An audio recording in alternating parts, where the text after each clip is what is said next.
Welcome to the first 40 on YouTube. We are the Goon Squad. It's Puma, it's Black Thor, and it's Ice Water. How you doing, Ice Water? Not too bad, brother. Yourself? Good, good. I'm just waking up, starting my day. How you doing, Black? Yo, man. Some people have it good like that. I just can't do it, bro. Anyway, I'm doing well, man. I'm doing Trust me, good. having sleeping habits like you're on the third shift, it ain't good at all. It ain't good at all. Everybody's gone when you wake up. It's not good. It's not good. Let's talk. Dracula. Huh? Dracula. Let's talk some sports, man. Zion Williamson is in deep, you know what. They're asking him, I guess, the former agents that he had or people who were handling his business, they're asking him to confess that his parents took money to go to Duke. Now, Black, you and I had a conversation over the phone, and I said that all I knew is Zion was going to Clemson. That's where the area he was from. He was signed, still delivered at Clemson. Then all of a sudden, Duke picks him up, and I remember hearing the news and going, "Oh, this is not good. This is not good at all." But because it's Duke University, you kind of give them a pass. Maybe they had a better program. Maybe they came in with a better presentation. But now you're hearing this news. I'm wondering how is this going to affect him, his parents, and Duke. And the infractions that are coming with Kansas now, it's almost like these blue bloods are really getting hammered. Well, I'm interested to see how it plays out with Duke because we know this goes on, so I'm not surprised. As far as his parents, they'll probably get splashed with the bad reputation. He'll probably get splashed a little bit, but he's out of college now, so that's to that extent they probably get splashed some.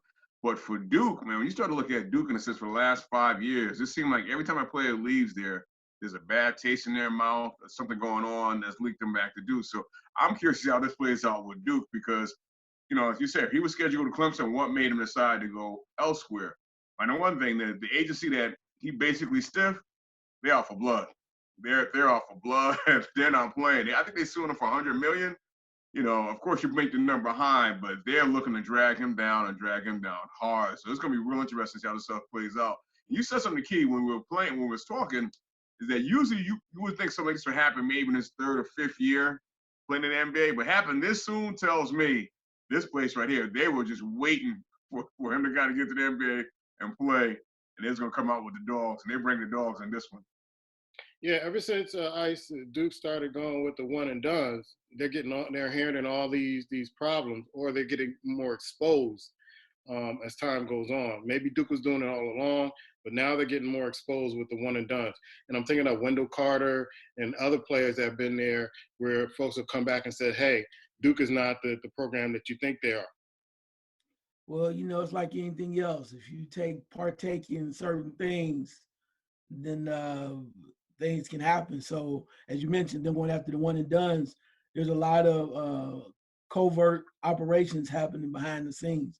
What I find ironic about this organization though is a lot of things that they probably promised him in regards to what they can do for him, weren't able to do. Like I know, for instance, I don't think they were connected with the NBA, signed as legally as a entity with the NBA, as far as the organization, a couple other things they were not. So to me, in a way, it sounds like sour grapes. Like they expected to probably go with him when he started making real money, and he cut him loose because it really wasn't a contract or it was some shenanigans going on. So now they want to spill the beans. But it doesn't surprise me. It really doesn't. So we'll see what happens. I mean, they can say what they want to, but when you think about it, are you really surprised? See, that's my point about it is a lot of things have happened. There's some things that just you hear it and you kind of know a little bit about it and you just shake your head and go, that's kind of like protocol. But now that Duke is already behind it or something along with the Zion Williamson, everybody's like, ooh, like it's such a big deal. Man, come on. When they start talking about them shoes and had to make sure one of the pro companies had to make sure they got the shoe right, so when he wouldn't be hurt the next time around, so they could be the benefactor when he went to the pros. Man, you think they hustling for that for some dude that's just that's not a blue chip athlete? It's happening, ladies and gentlemen. I'm not saying it's right or wrong, But we need to start to understand something. There are some things that go on. We may not like it because it's college athletics and we want everybody to be clean and straight up and down. That's not how it works. It's not how it works. And I'm not saying it's right, but it's part of the business. And I think it'll be interesting to see how this goes down and what happens to Duke, what happens to Zion. You mentioned Kansas. Everybody always coming out to Kansas. Then there's Louisville. We're going to see what the NCAA does.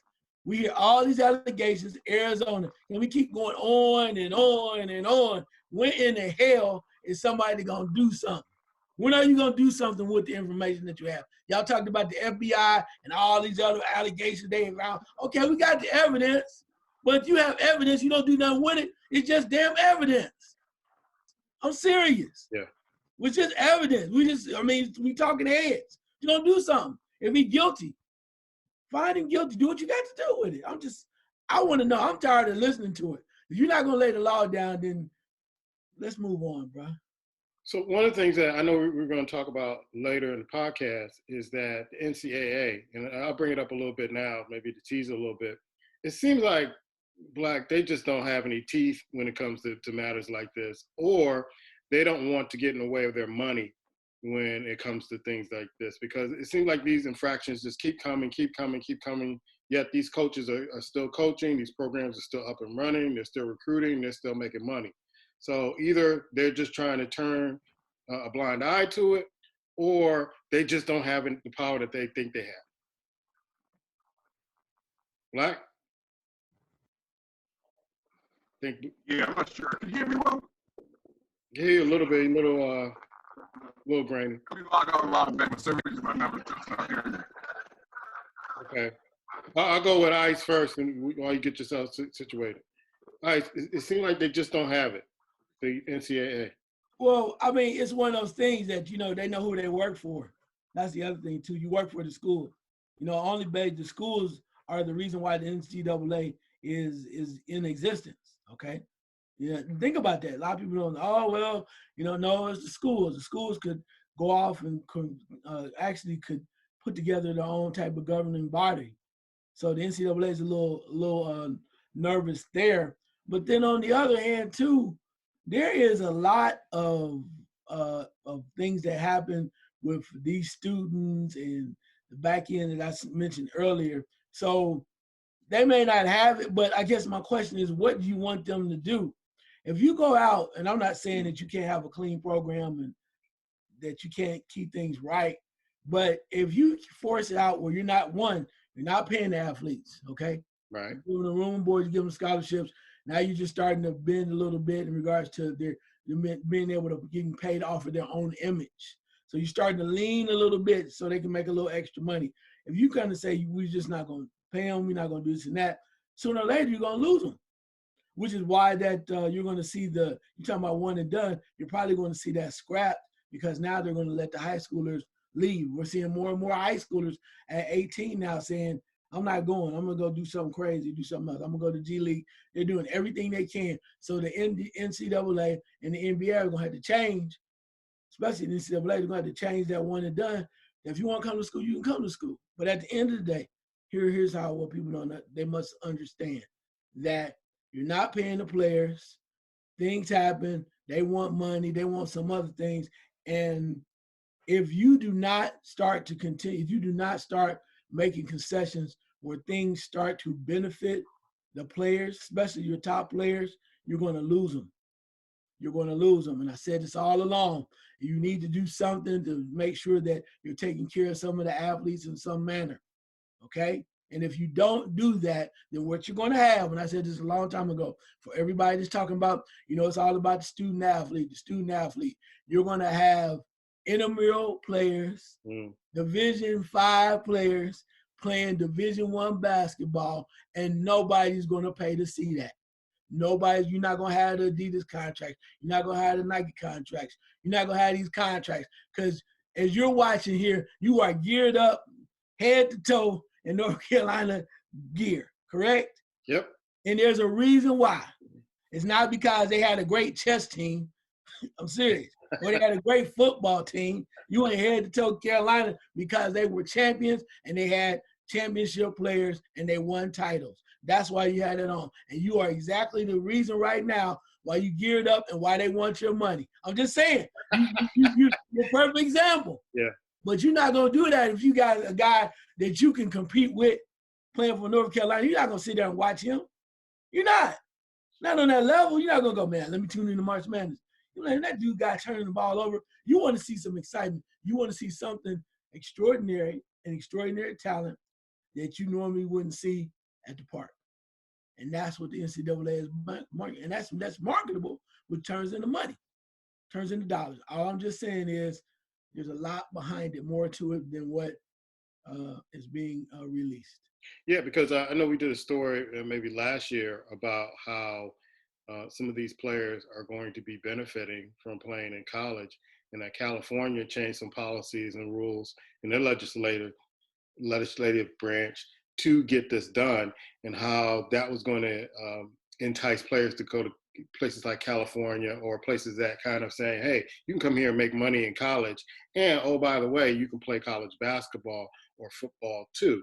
And so it seems like they're moving too slow on this, because you have some players who are like, I'm going overseas, I'm going to the G League. You hear about rufflings about how they're trying to change the NCAA football rules so that players could, go somewhere else instead of college and have to play 3 years. And so you're seeing a lot of that.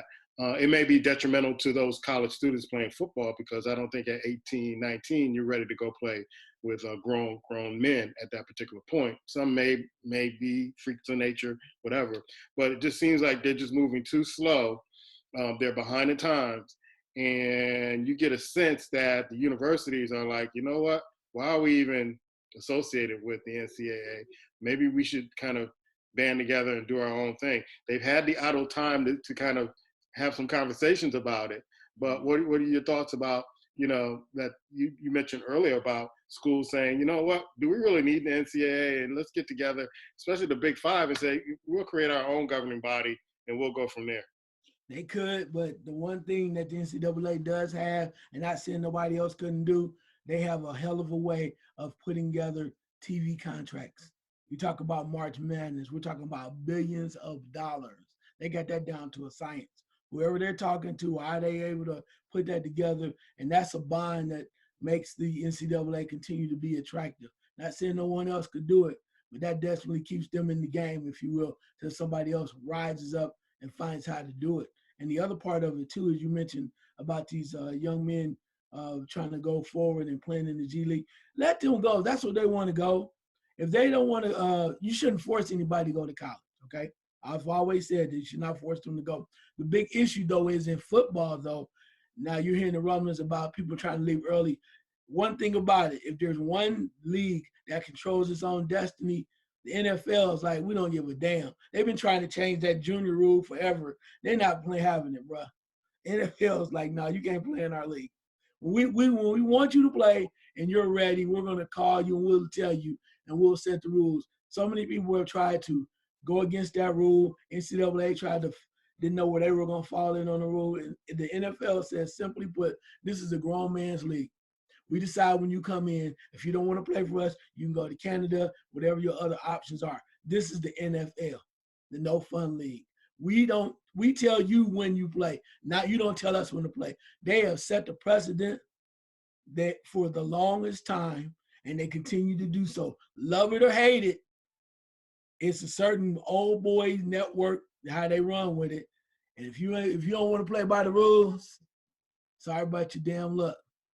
Real talk, and they're showing you even more and more with some of the evidence and happenings, events that have been happening in the last few years. Yeah. Let's move on to the NBA, and they're losing $300 million because China decided, and they're still on this, they're not airing these games. Whenever they come back, they put it out there. But I have to think, Ice, that it was more than the owner just saying, hey, he didn't like what was going on and during the Hong Kong protests and things of that sort that fractured this relationship. And maybe I'm a little off base here, but was that the last draw that the owner said something, or was there something else kind of brewing behind the scenes that led to this fractured relationship with the NBA. I'm sorry. I think there's more to it though, because I don't think it was just the owner that one thing made everybody go crazy. I think this maybe was something that was leading up to it, and finally they were like, well, if we don't like it, if we don't like what you're saying, then we're going to cut you off. We're not going to show you games. And I get that. That's a lot of money. It is a lot of money. But don't ever get this twisted. China is not the center of NBA basketball. Okay, it's a reason why James Naismith founded the basketball game. They're gonna be all right. They're gonna be okay. Okay, so NBA basketball not gonna stop because China's not gonna show the game. Okay, because sooner or later it's like anything else. When something's good, you may not like it. You turn your nose up. I'm not buying their products no more. I'm not doing this. When it gets hot and there's a major demand, particularly in your country, you're gonna find a way to go. Well, hell, we losing a lot of money. They losing a lot of money. We better go ahead and find a way to get back. So go on and take your little break. As soon as the NBA come back, and particularly if they come back and they have a very interesting playoff this year where it's exciting. And then next year, when Golden State comes back and Durant, love him or hate him, whoever, these teams start to gel and you start seeing more exciting type matchups. And now China, you don't want a part of this? All right, bet, no problem. We're going to keep moving. But don't ever get this twisted. Basketball was not founded in China. Okay? As much as I like Yao Ming was not the true essence of NBA basketball. And that's a lot of money. But don't ever get it twisted. Where it starts and where it begins is right here in the USA. Keeping that 100. Yeah, because I'm thinking the trade deal that was going on during this particular time, and I know China has their own leagues, so they're trying to say, you know what, forget the NBA, let's go to our own league and concentrate on that and building a league that is comparable to the NBA. I understand that wasn't invented in China, but but they seem to be more concentrated on, you know what, let's kill all the noise with the NBA and the Americanized way of doing things. We don't have a trade agreement. You kind of talked against the government. We don't want to do business with you. And that's $300 million. So no power to them. I'm mad. I know that's a lot of money, but that's not going to stop the NBA. The NBA is still going to go on. And then there's still going to be people in China that's going to be pissed off that they can't watch the games and not be involved of it. Because granted, like they said, when you think about this all the time, they talk about how popular the game has become in China. It's always been popular here. China's just along for the ride. So you mean to tell me they're going to stop that? So, China said they're not going to play with us anymore. Okay. Yeah, that's going to hurt. It's going to be a lot of money. Some people are going to be pissed off, but they will continue on. They will move on because the game continues to evolve. Tell me the last time that you said to yourself, oh, well, somebody's not watching or somebody doesn't like this. Does the NBA continue to remain popular just like the NFL? So if you don't want to watch, you don't want to play, okay, there will be a significant amount of money lost. But guess what? As my dad used to say all the time, one monkey don't stop no show. Just delays that mother. So we keep on moving. There's always the NBA in Africa. So that's Monday Night Football shakeup, man. They got rid of Booger. Booger. I've seen this coming because the telecast was just horrible. And I'm trying to figure out who they're going to bring in. I know that there were people that were in the Romo sweepstakes at one particular point, but CBS locked him up. So who's going to take over? Because it seems like ever since Cosell and Frank Gifford and all those guys retired, they're still trying to find combinations that work for Monday Night Football, and they just seem they can't get it right. Yeah, I think part of it, though, is, and no disrespect to Booger, because you want to see anybody have an opportunity, but he appeared to come up short in the way that he approached it. And I don't think it's really his fault. He's trying to learn this as a new business for him. And as you and I both know, when it comes to journalism and things of that nature, you have to know the business. And not only do you have to know the statistics, but you have to be able to deliver it in a sense that people really are excited. But when you're delivering the way that he was, unfortunately, he sounded oftentimes as if he was inept as to what was going on. And he's played the game. He understands it. Doesn't mean he can deliver the information. I think what they're going to end up doing is maybe going back to the ranks of people that literally have been in business a little bit longer, and maybe going back into they have a number, there's a few other guys that have been analysts for a long time, and they're former players and whatnot, former coaches, and that they are going to probably recycle maybe some secondhand names that you might not have heard of or remember, but they've been in the business a little longer. So I think that's the way they're going to go to, because it's safer, because they have the experience. Like, for instance, if it's ESPN or Monday Night Football, they already know the game. So they've been there waiting their opportunity. They may not be as exciting, or they may not give you that booger moment, but at the same time, the flow of it is going to continue on, and they're going to deliver. The presentation is going to be a lot different. And sometimes it seems as if Booger was just freelancing. Yeah. And that's, unfortunately, when you're listening to him, you're like, well, hell, we can say that right here in our living room. And it's sad, because you don't want anybody to lose their job, but this is it's a cutthroat business, and it's brutal. Ratings are everything, and particularly with social media, bro, it's brutal out here. I mean, I can only imagine what it's like when he would come off the broadcast, and I wouldn't even read my Twitter if I was him. I wouldn't turn my social media on, because people are brutal, man. Yeah, it scared Witten right back into the NFL after that 1 year. So even when you're doing a good job, people can be brutal. Yeah, they can. I'm looking at the story about this NFL player who was talking about that there is systematic corruption, and he's appealing his unfair labor claim with the NFL, and he's accusing the Players Association of doing this. And I kind of suspected that this was going on, that the Players Association are really not to the players' benefit. I will say that. What's your take on this story about Russell O'Kane? I'll say this. There might be some validity to what he's saying, but the key to making difference, unfortunately, in this type of business is numbers. And one guy, I mean, hell, let's look at Kaepernick, man. Kaepernick came against the mighty NFL, against the Shield, and he's still taking the L. I mean, he might get his money doing some other things, but he went through a lot for a game that he loves. And now to have this young man saying he's going against the very organization or group that's supposed to represent him, he's going to have some solid evidence, man. Because I'm telling you, it's like going against the grain, against your brothers or your brethren, and it's like suing your boss, and then saying, well, I want you to let me still play, even though I'm gonna sue you. It's gonna be very difficult, but he might have a legitimate case, but he's gonna have to bring it, because just think about that. The very group, that you are saying that represents you, you're almost biting the hands that feed you. Is it possible to win? Sure it is, but let's keep an eye on this and see how this develops and see what happens in the end. You know what it reminds me of? It reminds me of the Fraternal Order of the Police. Mm-hmm.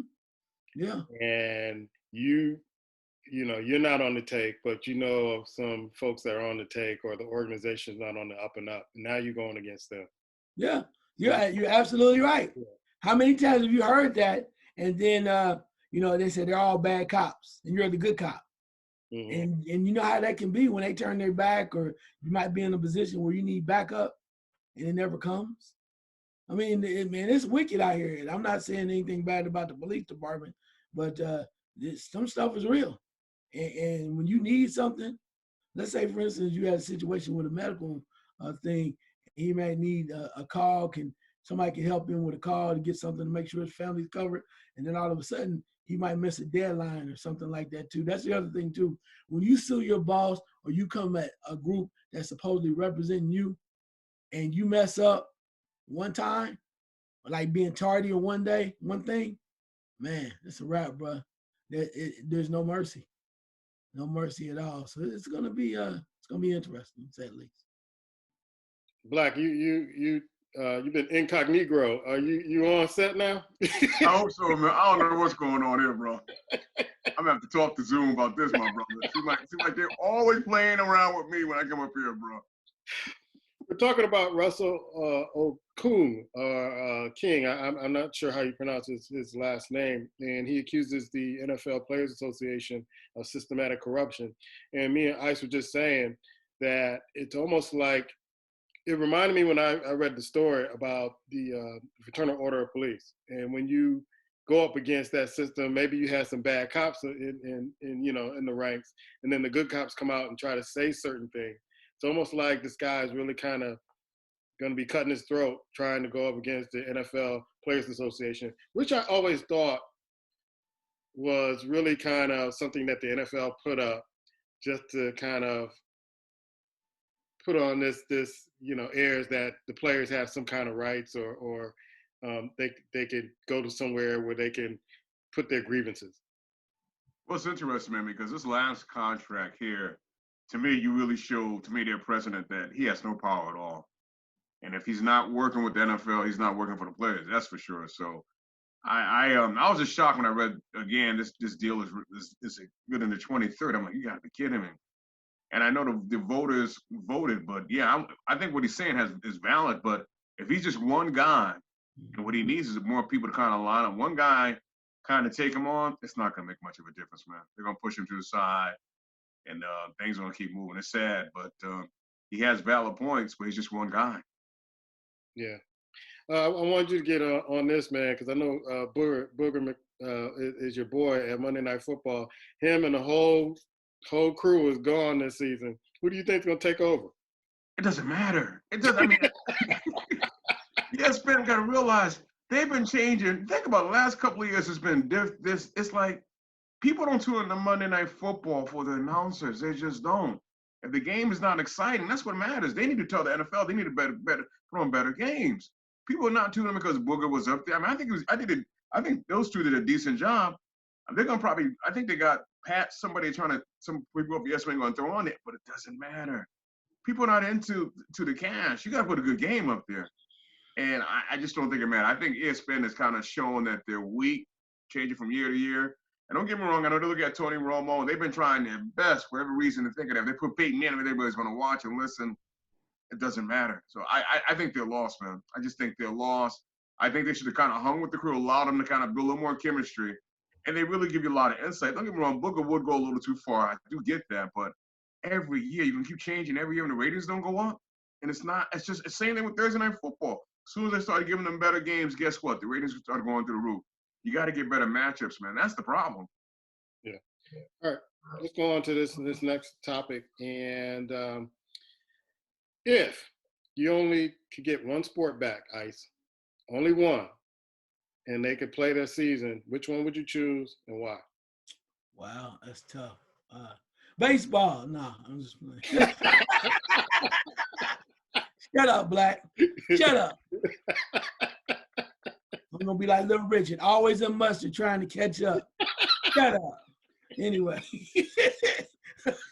So rest in peace, Little Richard. But football, definitely NFL football. Simply because of the factor that the way they handle their business. They move forward. The exciting draft already. And it's what they know how to get it done. So 16 games, they're going to bring you the game no matter what. If they don't have anybody in the stands, they're playing football Labor Day weekend. That you can count on. So fantasy football, all systems go. So guess what? You ready to win it? You love it. You know, you like it. I love it. NFL. All right, Black. Man, I got to say this real quick because I missed the section on the NBA. I think the NBA is in trouble, bro. Because China already said they're not showing their games next season, whatever. And they're taking the $300 million hit last year. They're going to take it this year. They're not playing. Look for that. The NBA is in trouble financially. It's coming, bro. But with that being said, man, I was online today looking at tickets for Houston, Texas, man. My sister lives in Houston. Out to report Minnesota and Texas, baby. I might be down there in the game. I'll tell you right now, baby. Football. What are you talking about, man? Football, baby. It's a no-brainer, man. Either that or maybe female wrestling. Other than that, if you're if you give me a toss, I'll do one of the two. But I'm going to say football, baby. Bring them Glow Girls back. Hey, Black, I'm with you, too. I think December 12th, the Bengals played the Cowboys in Cincinnati. I'm like, why the hell not? Thank you. Tickets are cheap now, baby. Yes, sir. Yeah, a lot of people aren't thinking about this, but there are two things I thought about this: is that the sport teams are losing money. Is that for free agency next year, and if you don't have the money, how can you pay the players? And some of these players are taking hits already from their paycheck.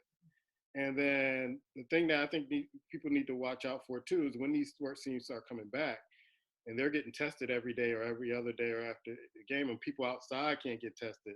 That's going to be a big issue that I don't think folks are anticipating. That somebody coming in the hospital can't get tested, but these players who are not essential are getting tested every day. What you mean they not essential? How much money they give away? I'm just keeping it real. I'm just keeping it 100. Essential workers. Huh? Essential workers working at meat plants, working in hospitals. Again, I ain't trying to be funny, but I'm just keeping it 100 with you.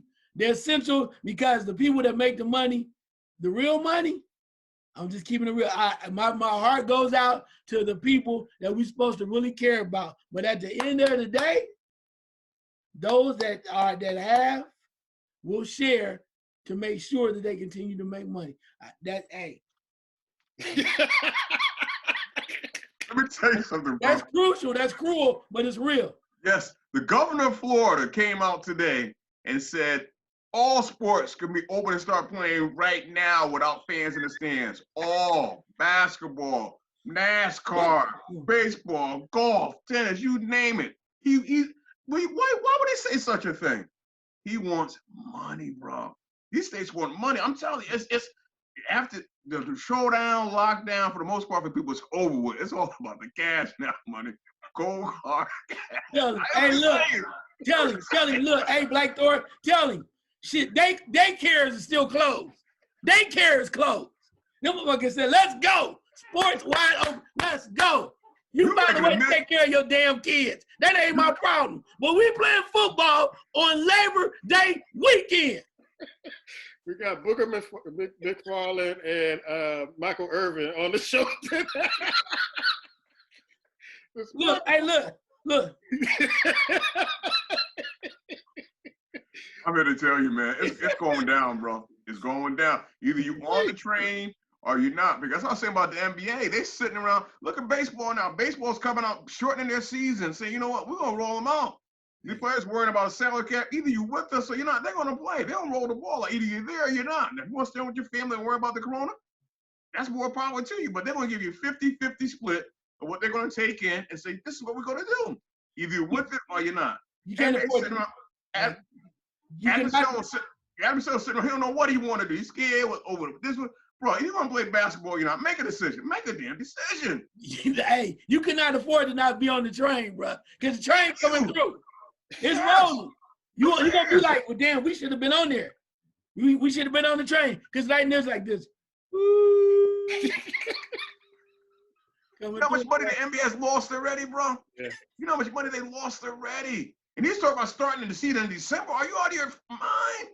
Hey, you know why he's doing that? Because he's trying to get that extra playoff money for this year. Then they're going to start in December. Now they say they're going to run all the way back till next Labor Day. They trying to get that money. Question, though, real quick, as we ride this down, why ain't nobody talking about the WNBA? No, they're not even afterthought.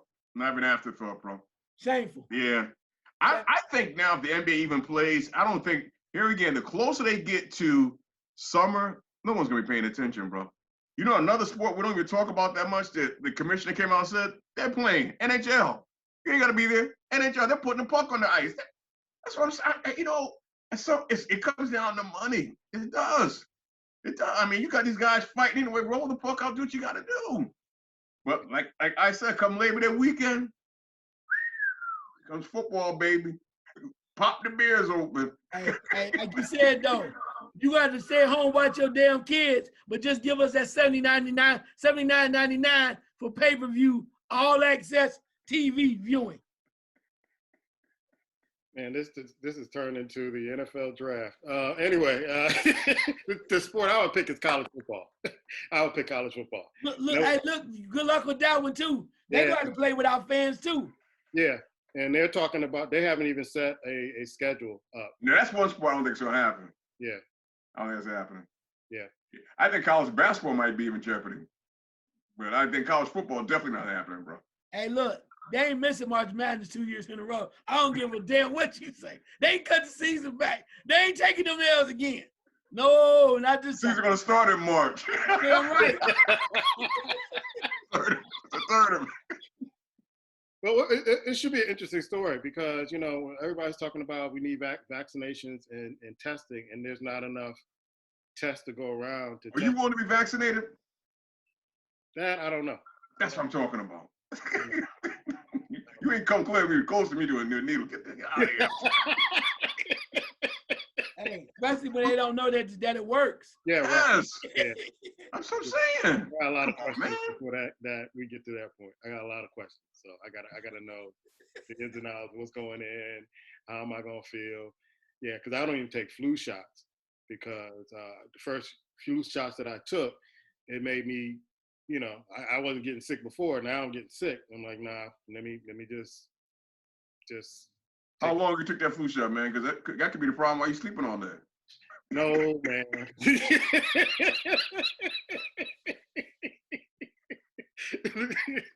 Anyway, let's get back to sports. We got a couple of minutes left, man. Any parting shots?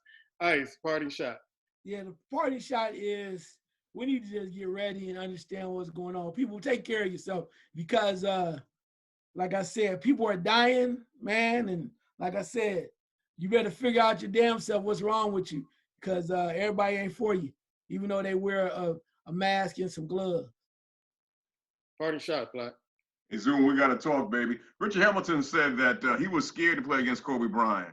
You should be scared to play against no man. I don't understand that, bro. No man. If you're in the NBA, you should not have fear. Yeah. Quick thing that Floyd Mayweather said about Earl Spence when he said that he could beat Floyd Mayweather. His response was, a champion should feel that way about their fighting ability. So if you're not coming into sports with confidence, sit at home. Sit at home. Stay on the porch. Let me ask you this before we go real quick. Have y'all heard about the rumor about Adrian Broner wants to fight Floyd Mayweather? Floyd couldn't get enough chuckles, man. We'll catch you in overtime on Blog Talk Radio.